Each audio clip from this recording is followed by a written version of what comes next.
ಆತ್ಮೀಯ H16 news ಅರ್ಥಾತ್ ಸೀತಾರಾಮಿಗೆ ಸ್ವಾಗತ. ನಾವು ನಿಮ್ಮವ ಎಂ ಆಯೋಧ ಮಲ್ಲಪ್ಪ ಜೊತೆಯವರು. ಆತ್ಮೀಯರೇ, ಅಮೇರಿಕಾ ಜೊತೆಗೆ ನಮ್ಮ ಮೋದಿಜಿಯವರು ಗೆಳೆತ ಮಾಡ್ಕೊಂಡಿದ್ದು ಈಗಾಗಲೇ ಗೊತ್ತಿದ್ದ ವಿಷಯ ಇದೆ. ಈಗ ಅಮೇರಿಕಲ್ಲಿದ್ದಾರೆ ಅವರು. ಯಾಕಪ್ಪ ಅಂದ್ರೆ ಅಮೇರಿಕ ಜೊತೆಗೆ ವ್ಯಾಪಾರದ ಅಥವಾ ಇನ್ನುಳಿದ ಅನೇಕ ಕ್ಷೇತ್ರಗಳ ಬಗ್ಗೆ ಒಪ್ಪಂದಗಳನ್ನು ಮಾಡಿಕೊಳ್ಳುವ ಸಲುವಾಗಿ ಮಾಡಿಕೊಂಡಿದ್ದಾರೆ. ಅದರಲ್ಲೂ ಮುಖ್ಯವಾಗಿ ನಿಧಾನಕ್ಕೆ ಅಮೇರಿಕ, ಅದರಲ್ಲೂ ಡೊನಾಲ್ಡ್ ಟ್ರಂಪ್ ತಮ್ಮದೇ ಆದಂತಹ ಅಮೇರಿಕ ಮೊದಲು ಅನ್ನುವಂಥ ಸಿದ್ಧಾಂತ ನಿಲುಗಟ್ಟಿನಲ್ಲ. ಈ ಹಿಂದೆ ನಮಗೆ ವರ್ಷಕ್ಕೆ 3 ಲಕ್ಷ ಕೋಟಿ ನಮ್ಮ ಒಂದು ಸ್ವಲ್ಪ ಸುಂಕಲ್ಲಿ ಬಿಟ್ಟು ನಮಗೆ ಭಾರತಕ್ಕೆ ಅನುಕೂಲ ಮಾಡುವಂಥ ಒಂದು ಪರಿಸ್ಥಿತಿ ಮಾಡ್ತಾಯಿದ್ರು. ಬಟ್ ಈ ಸಲ ಆ ಸುಂಕ ಬಿಡೋದಿಲ್ಲ. ಯಾಕೆಂದರೆ ಎಲ್ಲ ದೇಶಕ್ಕೂ ಅಪ್ಲೈ ಮಾಡ್ತಾಯಿದ್ದಾರೆ ಅವರು, ಎಲ್ಲರ ಜೊತೆಗೂ. ನಾವು ಎಲ್ಲರೂ ಕೊಡೋದು ಧಾನ್ಯಗಳ ಅನ್ನುವಂಥ ನಿರ್ಧಾರಕ್ಕೆ ಬಂದಿದ್ದಾರೆ. ಅದಕ್ಕೆ ಮೊದಲು ಅಮೇರಿಕ, ಆಮೇಲೆ ಉಳಿದು ಅನ್ನುವಂಥ ಸಿದ್ಧಾಂತ ನಿಲುಗಟ್ಟಿನಲ್ಲ ಈ ಒಂದು ಒಪ್ಪಂದ ನಡೆದ. ಇದರಿಂದಾಗಿ ಸಹಜವಾಗಿ ಏನಪ್ಪ ಅಂದರೆ ಎಲ್ಲ ದೇಶಗಳು, ಇನ್ನೂರು ದೇಶಗಳು ಏನಪ್ಪ ಇದ್ರಾಗಲೇ ಲಕ್ಷ ಕೊಟ್ಟ ನೋಡ್ತಾವೆ ಏನೇನಪ್ಪ ಇವು ಅಂತೇಳಿ. ಅದರಲ್ಲೂ ಮುಖ್ಯವಾಗಿ ಭಾರತ ಇಲ್ಲಿವರೆಗೆ ತೈಲ ಅಂದ್ರೆ ಡೀಸೆಲ, ಪೆಟ್ರೋಲ ಇವುಗಳನ್ನು ವಿಶೇಷವಾಗಿ ಈ ಕಚ್ಚಾ ಕ್ರೂಡ್ ಆಯಿಲನ್ನು ರಷ್ಯಾದಿಂದಲೋ ಅರಬಸ್ಥಾನಗಳಿಂದಲೋ ಇನ್ನೊಂದು ದೇಶಗಳಿಂದ ತರಿಸ್ತಾ ಇದ್ರು ಹೆಚ್ಚಿಗೆ. ಈ ಸಲ ತಮ್ಮಿಂದ ತಿಳ್ಕೋಬೇಕು ಅನ್ನುವಂಥ ಒಂದು ಪ್ರಭಾವವಾದಂಥ ಇಚ್ಛೆಯನ್ನು ವ್ಯಕ್ತಪಡಿಸಿ ಅದರ ದಿಶೆಯಲ್ಲೇ ಅಗ್ರಿಮೆಂಟ್ ಸಹಿತ ಆಗಿ ಹೋಗಿಬಿಡೋದು. ಏನಪ್ಪ ಅಂದರೆ $2,500 ಕೋಟಿ ಅಷ್ಟು ಹೆಚ್ಚು ಮಾಡ್ಕೊಳ್ಳೋದು. ಮೊದಲು $1,500 ಕೋಟಿ ಇದ್ದಿದ್ದು ಈಗ $2,500 ಕೋಟಿಯಷ್ಟು ಖರೀದಿಯಲ್ಲಿದೆ ಮಾಡ್ಕೊಳ್ಬೇಕು ನಮ್ಮಿಂದ ಅನ್ನುವಂಥ ಅಗ್ರಿಮೆಂಟ್ ಮಾಡ್ಕೊಳ್ಳೋದು. ಜೊತೆಗೆ ಇದಕ್ಕಿಂತಲೂ ಮುಖ್ಯವಾಗಿ ಇಲ್ಲಿವರೆಗೆ ಭಾರತ ಏನಾಗಿತ್ತಪ್ಪ ಅಂತಂದರೆ ವಿಶೇಷವಾಗಿ ರಷ್ಯಾದ ಮೇಲೆ ಡಿಪೆಂಡ್ ಆಗಿದೆ. ರಷ್ಯಾದಿಂದ ಶಸ್ತ್ರಾಸ್ತ್ರಗಳನ್ನು ತರಿಸ್ತಾ ಇತ್ತು. ಈ ಸಲ F-35 F-15 20 ನೀವು ಕೇಳಿದ್ದೀರಿ. ಇದು F-35 ಅತ್ಯಂತ ಅತ್ಯಾಧುನಿಕ ಅಂತ ಹೇಳ್ತದೆ ಅಮೇರಿಕ. ಅದಕ್ಕೂ ಒಪ್ಪಿಗೆ ಕೊಟ್ಬಿಟ್ಟದ ಭಾರತ. ಅದ ನಂತರ ಅಕ್ರಮ ವಲಸೆಯನ್ನು ತಡೆಯುವ ಸಲುವಾಗಿ ಅಮೇರಿಕದವ್ರು ನಮ್ಮಲ್ಲಿದ್ದರೆ ಅಥವಾ ಅವರೇ ನಮ್ಮವರಿದ್ದರೆ ಭಾರತೀಯರಿದ್ದರೆ ಕಳಿಸುವಂಥ ವಲಸೆಗಾರನ ಹೊರ ಹಾಕುವಂಥ ಒಂದು ಒಪ್ಪಂದಕ್ಕೂ ಬಂದಿದ್ದಾರೆ. ಮುಂದೆ ಇಷ್ಟೆಲ್ಲ ಕೊಟ್ಟು ಮತ್ತು ಅನ್ನೋದ್ರಾಗ ಏನು ತಪ್ಪದ. ನಮ್ಮ ಟ್ರಂಪ್ ಅವರು ನಮ್ಮ ಮೋದಿಯವರಿಗೆ ನನ್ನ ಅಗ್ರಗಣ್ಯ ಸ್ನೇಹಿತ ಅಂತ ಹೇಳಿದರು. ಆದರೆ ಅದೇ ಕಾಲಕ್ಕೆ ಚೈನಾ ಜೊತೆಗೂ ರಷ್ಯಾ ಜೊತೆಗೂ ನಮ್ಮ ಒಳ್ಳೆಯ ಸಂಬಂಧಗಳು ಮಾತನ್ನು ಹೇಳೋದು ಮರಿಲಿಲ್ಲ. ಅಂದರೆ ಇದರ ಅರ್ಥ ಎಲ್ಲರ ಜೊತೆಗೂ ವ್ಯಾಪಾರ ಮಾಡೋರು ಅಂತಲೂ ಅದನ್ನು ಸೂಕ್ಷ್ಮವಾಗಿ ತೋರಿಸಿಕೊಟ್ರು. ಅದಕ್ಕೆ ನನ್ನ ದೇಶ ಮೊದಲಿಗೆ ಆದ್ಯತೆ ಅಂದಿದ್ದಕ್ಕೆ ನಮ್ಮ ಪ್ರಧಾನಿಯವರು ಉತ್ತರ ಕೊಟ್ಟಿದ್ದಾರೆ, ಇಲ್ಲಂತಲ್ಲ. ರಾಷ್ಟ್ರ ಹಿತಾಸಕ್ತಿ ಮುಖ್ಯ ಅನ್ನೋ ಡೊನಾಲ್ಡ್ ಟ್ರಂಪ್ ಗುಣ ನನಗೆ ಇಷ್ಟ, ಭಾಳ ಲೈಕ್ ಆಯ್ತಾರೆ. ರಾಷ್ಟ್ರ ಮೊದಲಪ್ಪ ಅಂತೇಳಿ ಅವರಂತೆ ನಾನು ಕೂಡ ಭಾರತ ಹಿತಾಸಕ್ತಿಗೆ ಅಗ್ರಸ್ಥಾನ ನೀಡುತ್ತೇನೆ. ತಾವು ಸಹಿತ ನಾನು ದೇಶ ಮೊದಲ ಅನ್ನುವಂಥ ಮಾತನ್ನು ಹೇಳಿದರು. ಅದಕ್ಕೆ ಕಾರ್ಯರೂಪಕ್ಕೆ ಬರೋದು ಎಷ್ಟು ಸಾಧ್ಯ ಅನ್ನುವಂಥದ್ದು. ಯಾಕೆಂದರೆ ಹೆಂಗಾಗಿದೆ ಅಂದ್ರೆ ನಮ್ಮದು ಮತ್ತು ಅಮೇರಿಕಾದ ಹೇಳಿದನಪ್ಪ ಅಂದ್ರೆ ಒಂದು ಅತ್ಯಂತ ಎತ್ತರದ ಕುಸ್ತಿ ಪೈಲ್ವಾನ, ಇನ್ನೊಂದು ಕೂಡ ಸಣ್ಣ ಪೈಲ್ವಾನ ಹಂಗೆ ಆಗಿಬಿಟ್ಟದ. ಅವರಷ್ಟು ನಾವು ಆರ್ಥಿಕವಾಗಿ ಬಂದ್ರಲ್ಲ ಜಗತ್ತಿನಲ್ಲ. ಅಮೇರಿಕ ಇಡೀ ಜಗತ್ತಿನ ಮೇಲೆ ತನ್ನ ಕಮಾಂಡ್ ತೋರಿಸ್ಲಿಕ್ಕೆ ಹೊರಟದ. ಮತ್ತು ಅದೇ ಕಾಲಕ್ಕೆ ಭಾರತದ ಈಗ ನಿಮಗೆ ಹೇಳಿದಂಗೆ 4 ಲಕ್ಷ ಏನು ಹೇಳ್ತದೆ $4 ಟ್ರಿಲಿಯನ್ ಇನ್ನೂ ಮುಟ್ಟಿಲ್ಲ ನಮ್ಮದು. ಅವ್ರದ್ದು 23 ಟ್ರಿಲಿಯನ್ ಈಗಾಗಲೇ ಏನಪ್ಪ ಅವ್ರದ್ದು ಆರ್ಥಿಕ ಸ್ಥಿತಿ ಅದ. ನಾವು ಹೇಳ್ಕೊಳ್ತಾ ಇದ್ದೀವಿ ಈಗ ನಾವು 3ನೇ ಸ್ಥಾನಕ್ಕೆ ಹೋಗಿ ಬಯಸ್ತಾ ಇದ್ದೀವಿ, 5ನೇ ಅಂತ ಹೇಳ್ತೀವಿ. ಸ್ಥಾನ ಮುಖ್ಯವಿಲ್ಲ, difference of the economic system, ಆರ್ಥಿಕ ಸ್ಥಿತಿ ಭಾಳ ಮುಖ್ಯವಿಲ್ಲ. ಇಷ್ಟು ಅಂತರದ ಗೆಳೆತನ ಅಂದರೆ ಇದು ತಿಳ್ಕೊಂಡ್ಬಿಡ್ಬೇಕು ನಾವು. ಅವ್ರು ಹೇಳಿದಲ್ಲಿ ನಡೆಯುವಂಥದ್ದು ಇಲ್ಲಿ ನಡೆಯುವಂಥದ್ದಲ್ಲ. ಜೊತೆಗೆ ಚೈನಾ ಜೊತೆಗೆ ನಾವು ಸಂಬಂಧ ಇಟ್ಕೊಂಡು ಹೋಗ್ತಾನೆ ಅಂತ ಹೇಳ್ತಾ ಇದ್ದಾರೆ. ಇದೇ ಕಾಲಕ್ಕೆ ಚೈನಾ ಕೂಡ ಭಾಳ ಎಚ್ಚರಿಕೆಯಿಂದ ಇವೆರಡೂ ಸಂಬಂಧಗಳು ನೋಡ್ತಾ ಇದ್ದಾರೆ. ಶಸ್ತ್ರಾಸ್ತ್ರ ಮುಖ್ಯ, ಅಲ್ಲಿ ಲಾಭ ಸಾಕಷ್ಟು ಇರ್ತದೆ. ಅವ್ರು ಏನು ಹೇಳ್ತಾರೆ ಅದ ರೇಟ್ ಆಗ್ತದೆ, ಅದನ್ನು ಸಾಕಷ್ಟು ಲಾಭ ಬರ್ತದೆ ಅಮೇರಿಕೆಗೆ. ಅದು ಅಗ್ರಿಮೆಂಟ್ ಆಗ್ಯದ. ಹೀಗಾಗಿ ಒಂದು ಅಸಮಾನ ರೀತಿಯ ಸಂಬಂಧ. ಜೊತೆಗೆ ಚೈನಾ ಸಹ ಎಚ್ಚರಿಕೆ ನೋಡ್ತಾ ಇದೆ ಈ ಒಂದು ಅಗ್ರಿಮೆಂಟನ್ನು. ನನ್ನ ಹಿತಾಸಕ್ತಿಗೆ ತೊಂದರೆ ಆದರೆ ನಾನು ಕೇಳೋದಿಲ್ಲ ಅನ್ನುವಂಥ ಮಾತನ್ನು ಹೇಳ್ತಾ ಇದೆ. ರಷ್ಯಾ ಕೂಡ ಯಾಕಂದರೆ ಇದುವರೆಗೆ ನಮ್ಮದೆಲ್ಲ ವ್ಯವಹಾರ ಶಸ್ತ್ರಾಸ್ತ್ರ ಸಾಕಷ್ಟು ಲಾಭ, ತೈಲದಲ್ಲಿ ಲಾಭ. ರಷ್ಯಾ ಜೊತೆಗಿನ ಸಂಬಂಧ ಮುರಿಸುವಾಗಿ ಪರ್ಪಸ್ ಆಗಿ ನಮ್ಮ ಟ್ರಂಪ್ ಅವರು ನಾವು ತೈಲ ಖರೀದಿ ಮಾಡೋದು ಒತ್ತಡ ತಂದಿದ್ದಾರೆ. ಯಾಕಂದ್ರೆ ಇದು ಇಬ್ಬರು ಇಂಬ್ಯಾಲೆನ್ಸ್ ಪರಿವಾರಕ್ಕೆ ಒಂದು ಅಗ್ರಿಮೆಂಟ್ ಆದಂಗೆ ಆಗಿದೆ.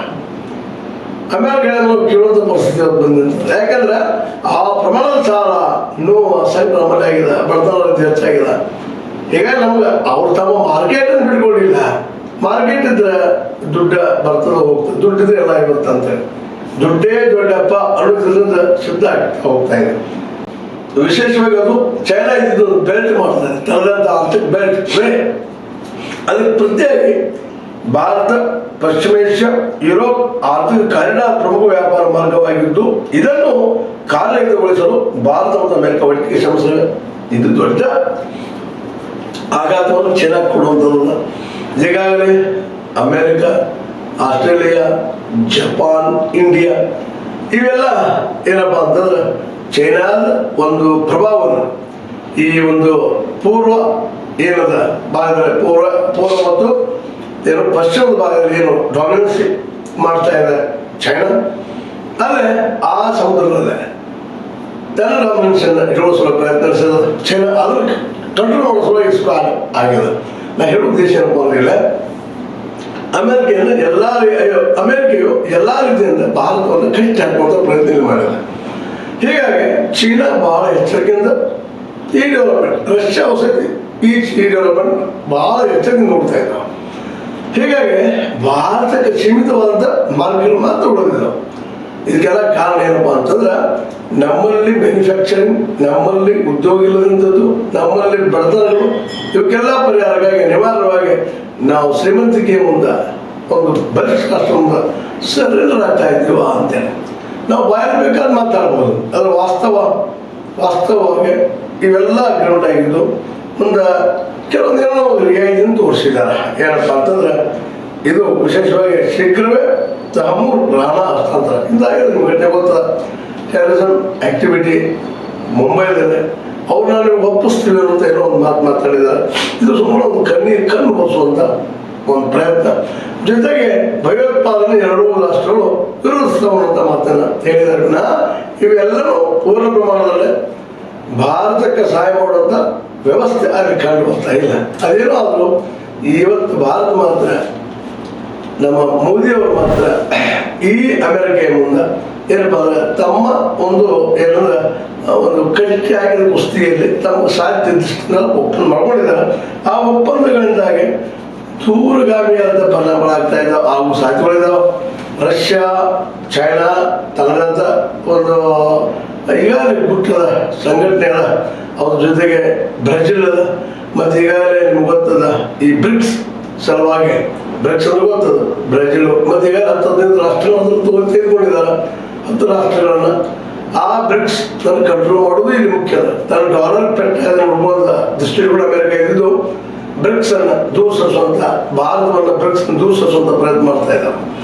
ಇದೆಲ್ಲ ಇವತ್ತೇನಾಗ್ತಾ ಇದೆಪ್ಪ ಅಂತಂದ್ರೆ ಅಮೆರಿಕ ಇದ್ದಿದ್ದು ಇಡೀ ಜಗದ ಮೇಲೆ ತನ್ನ ಡಾಮಿನೆನ್ಸ್ ಮಾಡೋದು ಹೊರಟದ ಮತ್ತು ಆರ್ಥಿಕತೆ ಬಲಿಷ್ಠವಂತ ಎಲ್ಲ ಪ್ರಯತ್ನವೂ ಮಾಡಿದ. ಹೀಗಾಗಿ ಈಗಿನ ಒಂದು ಒಪ್ಪಂದಗಳು, ಈಗಿನ ಒಂದು ಸುಂಕದ ವ್ಯವಹಾರಗಳು ಇವೆಲ್ಲ ಏನಪ್ಪ ಅಂತಂದ್ರೆ ಮೊದಲಿತ್ತು ನಾವು ನಿರ್ಲಿಪ್ತ ತಟಸ್ಥ ಮಾತು ಉಳಿದಿಲ್ಲ.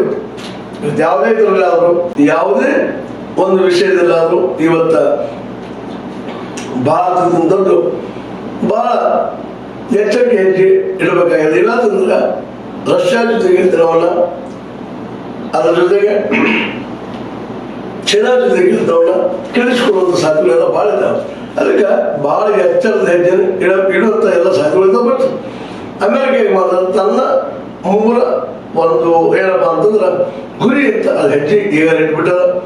ಈಗ ಬ್ರಿಕ್ಸ್ ಅಂದ್ರೆ ಇಟ್ ಮೀನ್ಸ್ ಈ ಒಂದು ಹೊಸ ಒಂದು ಬ್ರೆಜಿಲ್, ಭಾರತ, ಸೌತ್ ಆಫ್ರಿಕಾ ಜೊತೆಗೆ ಏನಪ್ಪ ಅಂತಂದ್ರೆ ಇದು ನಮ್ಮ ಚೈನಾ ಜೊತೆಗಿನ ಎಲ್ಲ ಸಂಬಂಧಗಳನ್ನು ಗಟ್ಟಿಗೊಳಿಸೋದನ್ನ ಛಿದ್ರ ಮಾಡಿಸುವ ಅಮೆರಿಕ ಈ ದಿಶೆಯಲ್ಲಿ ಅಗ್ರಿಮೆಂಟ್ ಮಾಡ್ಕೊಳ್ಳೋದಂತ ಅನಿಸ್ತಾ ಇದೆ. ಎಲ್ಲ ನೋಡಿದಾಗ ಈ ದಿಶೆಯಲ್ಲಿ ಮೋದಿಯವರು ಈ ಒಂದು ಯಾತ್ರೆ ಹೆಚ್ಚಿಗೆ ಏನಪ್ಪ ಅಂದ್ರೆ ಅಮೆರಿಕೆಗೆ ಅನುಕೂಲ ಆಗುವಂಥ ಒಂದು ಕೂತಂತ ಎಲ್ಲ ಲಕ್ಷಣಗಳು ಕಾಣ್ತಾ ಇದ್ರು. ಜೊತೆಗೆ ಅವ್ರು ಹೇಳ್ತಾ ಇದ್ರು, ಇನ್ನೊಂದು ಮಾತನ್ನು ಹೇಳಿದರು ಟ್ರಂಪ್ ಅವರು, ಇಲ್ಲ ಚೈನಾ ಮತ್ತು ಭಾರತದಲ್ಲಿ ಏನಾದರೂ ಅವರು ಹೊಂದಾಣಿಕೆ ಮಾಡಿಕೊಡ್ತಾರೆ ನಮ್ಮ ಕನ್ನಡ ಕೇಂದ್ರ ಹೇಳೋದು ಸಲಹೆ ಸೂಚನೆ ಮಾತನಾಡಿದ್ರು.